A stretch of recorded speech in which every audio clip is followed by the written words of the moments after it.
kanca-kanca Madangkara bisa nderek sowan silaturahim wonten ing Desa Wates Jenangan Ponorogo. Iya, dalam rangka bersih desa ya, Pak. Dalam rangka bersih desa ngestokake dawuh Bapak Kepala Desa Pak Munaji. Pak Munaji. Yayine Grapyak Semana, yayine alus, lembah mana sangat melayani kepada warga masyarakat. Wis pirsa karo Pak Munaji kowe Mak. Wis malah panjenengane wis nate tindak ana ing Buku Karanganyar. Maton kepareng lenggah ana ing sisih kono, sisih tenen kono, golek ana kiai sing gagah gedhe dhuwur ya kuwi Pak Munaji. Gagah gedhe dhuwur tegese sing gagah kuwi cita-citane, sing dhuwur ki panggayuhe untuk memakmurkan dan memuliakan, menyejahterakan warga masyarakat Desa Wates yang tercinta. Tepuk tangan untuk Pak Lurah. Ya, Pak Munaji luar biasa nggih ngrangkani marang kabeh para warga masyarakat apa kersane masyarakat diwujudi watone hanjot marang kebersihan. Iya, banjur periode yang kedua ini dalam rangka bersih desa Pak Munaji kepareng wayangan wis ping pira. Alhamdulillah lagi pisan iki kok no.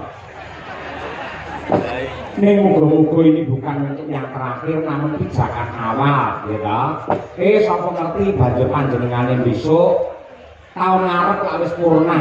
Ya, monggo kepala desa iki bisa 3 periode saged. Muga-muga monggo tetep ditresnani karo para warga masyarakat ing Wates kene satemah dipercaya dening para kawula kabeh anggene nata lan ugi ngayomi saking para warga ing Wates. Iya, ngono ya. Kaya ngono kuwi ugi matur nuwun karo Bu Lurah Bu Kades. Lan ugi ibu-ibu PKK sedaya kemawon juru ladi mboten katalungkan dumateng panitia ingkang dipun pandhegani kaliyan Pak Susilo Budi. Pak Susilo Budi sing sore mau kepareng-pareng dawuh panjenengan dasare Kyai Budroyo guru pisan kula ya ning ngendika ya sastrane runtut sangat luar biasa. Ya, ngono ya Pak. Ugi dipun sengguyung dening Pak Carik, Pak Yanto. Iki hajate 2 dusun wiwit saka krajan karo gawe. Yen krajan dipandhegani karo Pak Wo Mawardi kewa dininggali saka Pak Gundaris.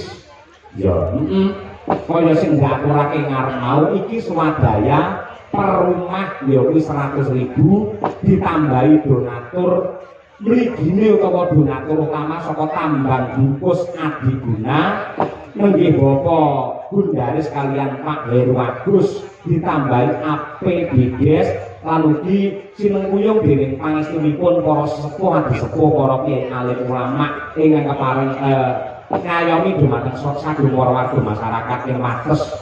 Iya, ngono ya Pak. Kaya ngono mau sore mau wis ana ruwatan ala kene ya. Sing dipandhegani karo Mbah Miskan. Ya ngono kuwi. Ugi ana doa bersama saka ibu-ibu muslimat, saka kadang-kadang Ansor, malah wingi iki ana pentas karawitan Desa Wates sing nyatane Wates kene iki kagungan gamelan kuwi sing cacahe petang set nggih. Kabeh paguyuban pentas ning kene diwadahi dening paguyuban Pakoso Laras. Tegese Wates kejaba desane Gemah Ripah Loh Jinawi, wargane guyub rukun tentrem raharja. Desa Wates juga desa yang berbudaya, yang menjunjung tinggi yaitu harkat martabat bangsa melalui yaitu seni budaya mriki karawitan. Pancen dhewe kaya mengkono. Wah, Nabiyanto nembe iki piniji sowan ning kene marang kutan upama kok nok jan panitiane elok prangkate bergas.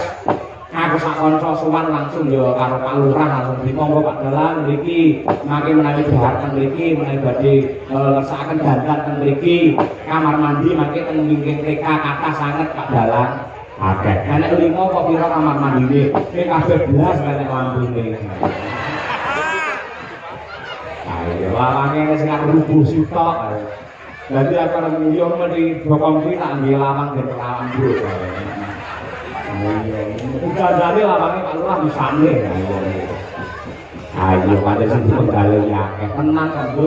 Lah gane ngawi kebelet nguyuh, kok dasare ketemu gedhe terus tak uyuhi bae ember. Ayo. Warane tok. Ya luar biasa iki guyon nang akrab karo Kyai Wates kene yang sangat luar biasa. Wis ewoke kaya ngene, lapangan sing semene jembare nyatane tumplek-blek. Mergo manut pangandikane para panitia pancen Kyai Wates kene maniak ning budaya, maniak ning wayang, remen karo seni tradisi. Ya, Nadianto awake dhewe rong ate suwan rene ning biaya kene wis asring mirsani ning YouTube lan uga mirsani ning Sakti TV. Oh, kemenangan kok, Nduk. Begitu awake dhewe bisa secara langsung ketemu karo warga masyarakat ing Wates sedaya kemawon. Mugi-mugi amal kesayanganipun warga masyarakat Wates dipandhegani diayomi karo Pak Kepala Desa menika dadi amal jariah ingkang sae lan ugi saged dados sarana berkah tumrap sedayanipun. Andayane dumateng Desa Wates wiwit ing ratri menika ngantos pungkasaning jaman wontenipun namung Hayu lan Rahayu Durga Mendak Kala Sirna Yuwana Basuki pinaringan tebih saking Sukar Sakit lan Sambikala pinaringan rejeki ingkang melimpah ruah kebak barokah lan ugi pinaringan putra ingkang saleh lan salehah tentrem lahir batin selamat donya tekan akhir Allahumma amin. Sembah nuwun. Iki akeh pamundhut ya, Pak. Iki gemene wektu, Nduk. Mergo niku ya ana bintang tamune ya kuwi Mas Gareng pacitan karo Mbak Eka Uteget. Iki diwaca dhisik salah siji dhisik ya, Pak. Saking Mbak Susila AS. Nah iki ya katur dumateng Kidalang Cahya Kutadi. Assalamualaikum warahmatullahi wabarakatuh. Waalaikumsalam. Yo gending podang kuning Sri Bening. Gending menika kula aturaken dumateng masyarakat Desa Wates sumrambah para ingkang kepareng midhangetaken wonten pundi kemawon. Kula suwun ingkang nembang mangke Mbak Eka Uteget. Nggih, ingkang nembang nggih Mbak Eka Uteget. Nggih siap mangke kula aturaken. Ana sing kas liyane disusulke. Ya, Assalamualaikum warahmatullahi wabarakatuh. Waalaikumsalam Pak Dalang. Kula Mbah Dali. Dalih RT 3 RW 1 Wates Jenangan nyuwun gending eling-eling Banyumasan kaliyan sugih tanpa bondo. Sekap semanten wassalam kula Mbah Dali. Ya, sendro dhisik iki diaturake eling-eling Banyumasan dhisik. Sing lembang, sing dawa mengko nyuwun karo Ibu Sukesi Rahayu ewadene sing kepareng beksa cara Banyumasan ya kuwi Mbak Tri Hastuti Retnawati. Apa ini? Wilayah juga Banyumas itu ulon apa? Ayo, bila Bekasi mang bawani ruyen kangkur Banyumasan saderenge bawa sampeyan minangka wakil Waranggana lan ugi kadang-kadang pengrawit ngaturke panuwun marang sagrum para panitia lan ugi warga masyarakat Wates yang tercinta. Monggo. Assalamualaikum warahmatullahi wabarakatuh.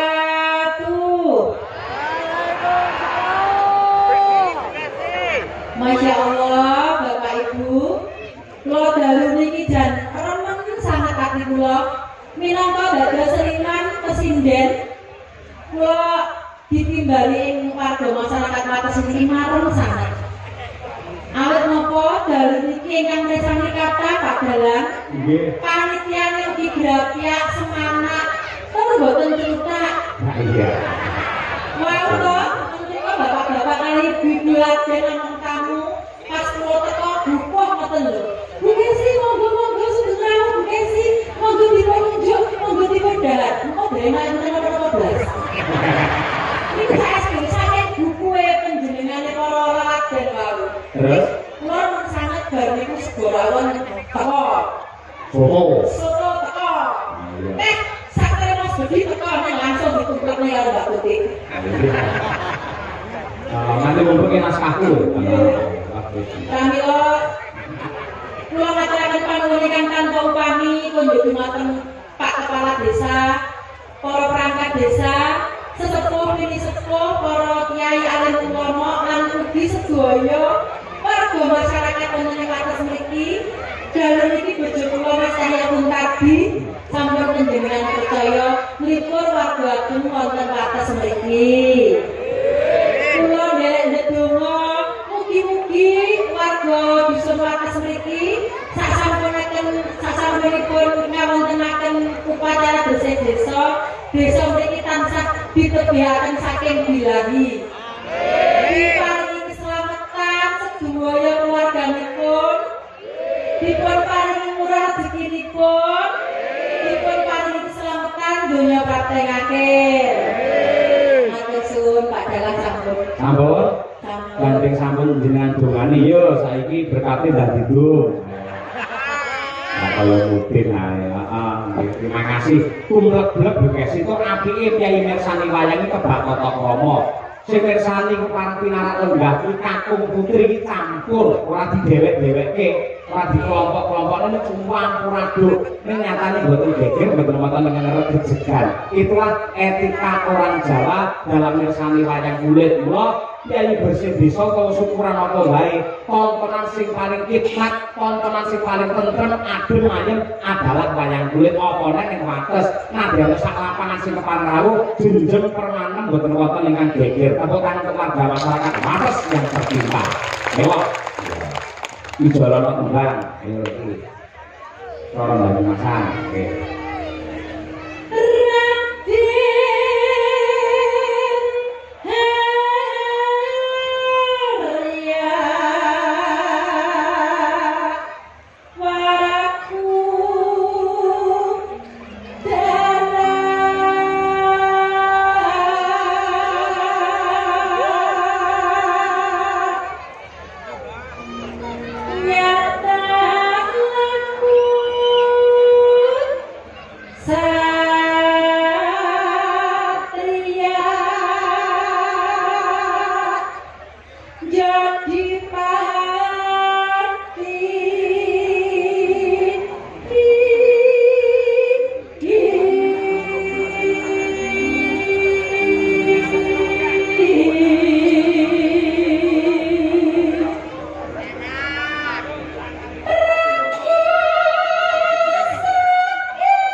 Siap, Kang Tutik.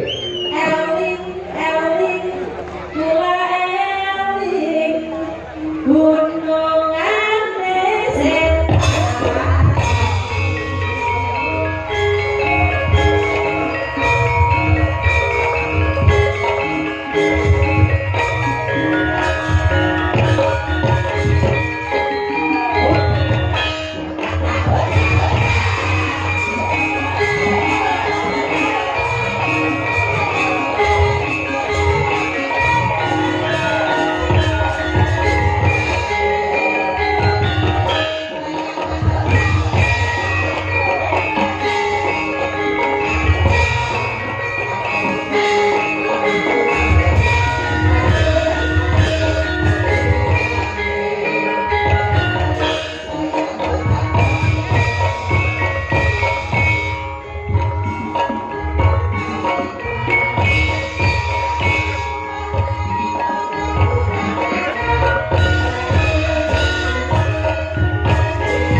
Nggih penyemangat.